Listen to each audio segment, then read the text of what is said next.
Next up is a gal who I have had the very good fortune to become familiar with over the course of a number of years as we have worked together on the board of directors with the National Parkinson Foundation here in Western New York. Thrilled to have her on the stage, thrilled to have her here to give a talk today. It's Dr. Jennifer Jennings. She's the founder and co-owner of Cardea, my apologies, Health Integrative in Cheektowaga, Dunkirk, founded in 2015, incorporating the use of infusion therapy. She's a promoter of the holistic approach to healing and treating ailments. She's the assistant professor in the Department of Nursing at Georgetown University. And like I said, she's one of our previous board members. So we welcome her.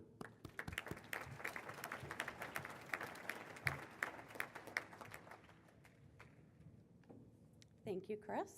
Well, I'm glad that everyone had a little breathing exercise. I was going to do a little meditation with you. We've all just had lunch. We've had some cake, so likely our blood sugar is spiking. We're feeling a little bit tired. What a great turnout. Thank you so much for having me. I apologize I couldn't be here this morning with you. I'm currently immersed in yoga teacher training, so I'm delighted to hear that Chris is going to have that available for all of you. Today we're going to talk about integrative or functional medicine. How many of you have heard about integrative or functional medicine? Okay, couple of hands. I know Dr. Giroux spoke about it this morning. To tell you a little bit about my interest in integrative and functional medicine, I've experienced my own health journey. I have an autoimmune disease, and it's an endocrine one where I saw several local endocrinologists. They were treating the endocrine portion of my disease, but really were not looking at the autoimmune nature of it, which is pretty significant. So I found myself over time really not getting well. The fatigue was pretty significant. I ended up doctoring myself, looking at mind-body medicine, focusing on nutrition, stress management, and just healthy living. So that's what we're going to talk about today. When we talk about integrative medicine, I think it's very important to talk about science. Working for Georgetown University, I am a scientist at heart. Certainly everyone on the panel here is as well. It's important that we look at our bodies similar to automobiles. So when we talk about Parkinson's disease, certainly our automobile will not work without gasoline or oil. And so the gasoline and oil with Parkinson's maybe our pharmaceuticals or surgery. But certainly there are other items that we need to look at. Our car's not going to work if our brake pads are bad or if our transmission is off. And so that's where integrative medicine comes into play. It's not necessarily to replace your treatments, but it's to look at your disease globally, to look at you individually, and to maximize your outcomes. So let's talk a little bit more about integrative medicine. To integrate means to make whole, bringing all parts together. It's holistic healthcare. It's mind, body, spirit medicine, and I know Dr. Giroux talked about this morning. It considers all dimensions of life that may manifest as disease. So as we know, there's a lot of different things in our lives that may affect our health. If we are in an unsatisfactory marriage, or perhaps have some issues with relationships, perhaps we have a job that's unfulfilling. Perhaps we have issues with constipation that may lead to further toxicity in our body. It's really important to look at all different layers of issues in our life and see how that may manifest as disease. This is a nice diagram. I apologize, it's a little challenging to see, but essentially it's a diagram that talks about how we look at integrative medicine. We certainly look at genetic issues. There's a lot of research now on epigenetics. We look at nutrition. It's really important to look at what are we putting inside of our body. If you're driving a luxury vehicle, you're not going to put standard fuel in it, and we need to look at our bodies the same way. And this is just a depiction of exactly how we look at integrative medicine. It's very much scientific based. We look at lab results, we look at diagnostics, et cetera, in order to have improved outcomes. So why is integrative medicine important? Why is it sort of the wave of the future and the current buzz term? We're finding that our nation is sicker than ever. We're finding that our baby boomers are going to be 50 to 68 years of age. That was as of 2014. People are living longer with chronic disease, and they need a lot of support. We're finding that most of our patients have multiple comorbid conditions. So oftentimes the patients that I see in my office, they will have sometimes 10 different diagnoses that we're trying to manage at once. We also know that we live in a very toxic world, and it's been more toxic than ever before. We're finding that there's issues with heavy metals, there's chemtrails, a lot of our food is genetically modified and is wreaking havoc on our gut. We know that there's a very strong gut-brain connection. When we don't have a healthy gut, whether it's with reflux, constipation, some sort of an irritable bowel, we may also result with some cognitive decline as well. The research shows that 80 to 90% of serotonin is actually created in your gut. So when you do not have a healthy gut, you oftentimes have some cognitive issues as well, which may be a mood disorder, or it may present in other ways. We also know that our pediatrics are very sick. They're sicker than ever before. And typically it's because of the Western lifestyle diet. We've all seen the photos of children who have soda pop in their bottles. They're going out for fast food. Pediatric obesity is an epidemic currently. The AMA, as of 2011, said that 44% of pediatrics have some form of chronic disease. We also know that there's increasing rates of metabolic syndrome. So we're now diagnosing children with adult onset disease. And then also there's a lot of new cases of autism, ADHD, behavioral disorders. Again, the jury's still out. Is it that we're better at diagnosing these disorders, or is it some sort of a change in our environment and in our diet? So some of this may be familiar to you, just some stats on PD epidemiology. The data shows that 1 million Americans have PD, which is greater than MS, muscular dystrophy, and Lou Gehrig's combined. Pretty significant. 60,000 are diagnosed each year. An estimated 7 to 10 million people worldwide are living with Parkinson's disease. We know that the incidence increases with age. An estimated 4% of people with PD are diagnosed before the age of 50, but as we know in this community, there is a young onset as well. And we know that men are greater than women. Economics is a big concern with Parkinson's disease. The combined direct and indirect costs of Parkinson's is upwards of $25 billion per year. That's just in the US. The medication costs, as we've talked about earlier, some of the medications are incredibly expensive.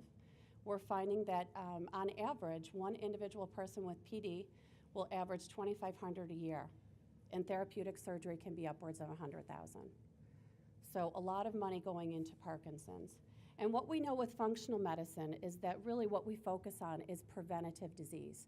Certainly most of the patients that I see in my practice already have disease, but the focus should be on preventing other issues down the road. So we talked a bit about our toxic environment. We know that there's concern with heavy metals in Parkinson's disease, particularly manganese, copper. There are studies on pesticides. It's not unusual that I'll see patients in my office and they'll say that they live near a farm where they were growing up and there was spraying that was going on continuously.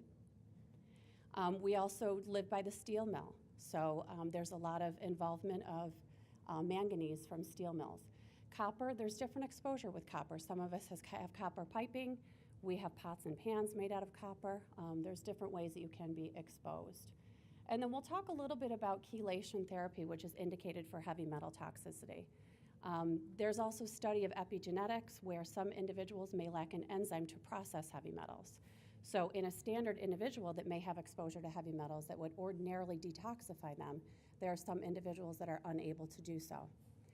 I've tested myself for heavy metals and I'm loaded with them for really no good reason. So lovely nutrition. I know we all just had some cake. We're probably feeling a little deprived from all of the sugar, but we know that nutrition plays a huge role in all disease, and also with Parkinson's disease. You've all probably read about the importance of antioxidants and what foods are particularly full of antioxidants and that will decrease the oxidative stress. And there's a list there. So we know vegetables are great.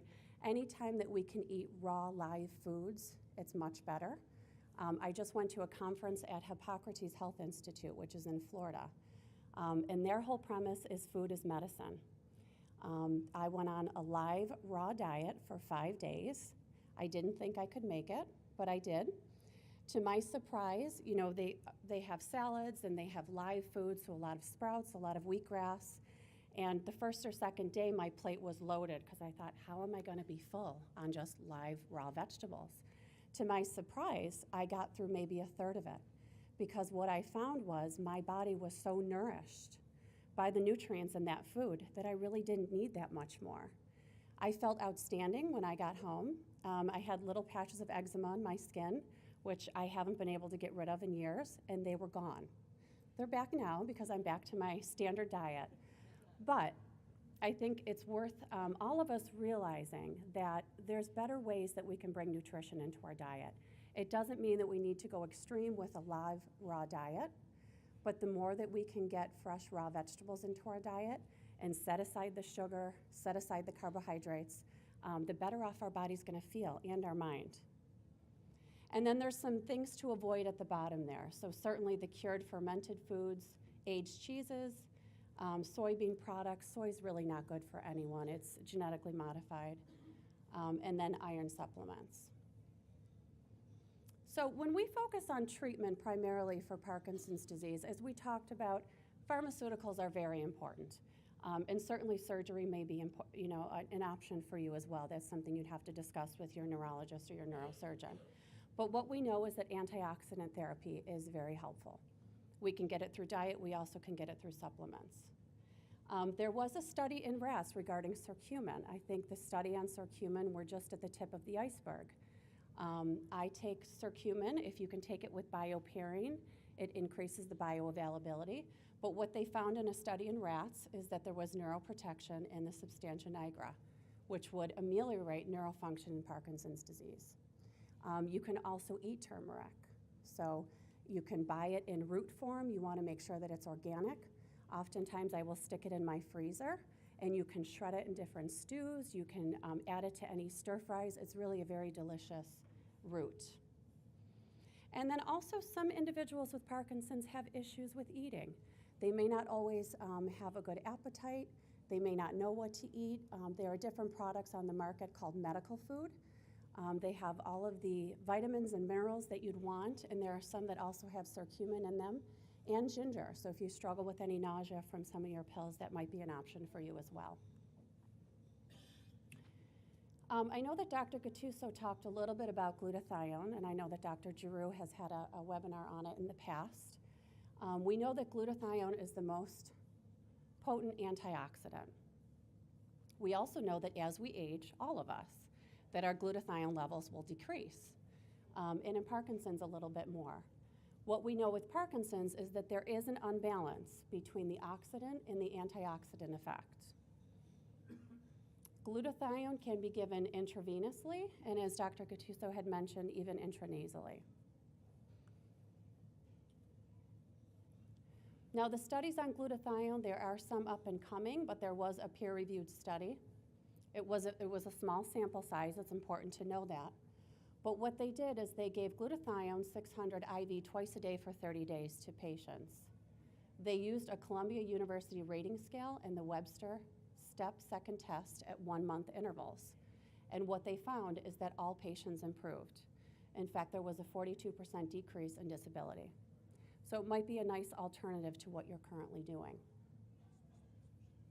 We know that glutathione retards ongoing oxidative damage, which likely will contribute to disease progression. And currently there's a double-blinded clinical trial underway at the University of South Florida. So there will be more information coming out on glutathione. So getting back to integrative medicine a little bit, how is it different from conventional medicine? Well, we know that primary care offices are overloaded with patients. We know that patients are sicker than ever. You go into a standard doctor's office and you have 15 or 30 minutes, and oftentimes there's not enough time to cover everything that you may want to talk about.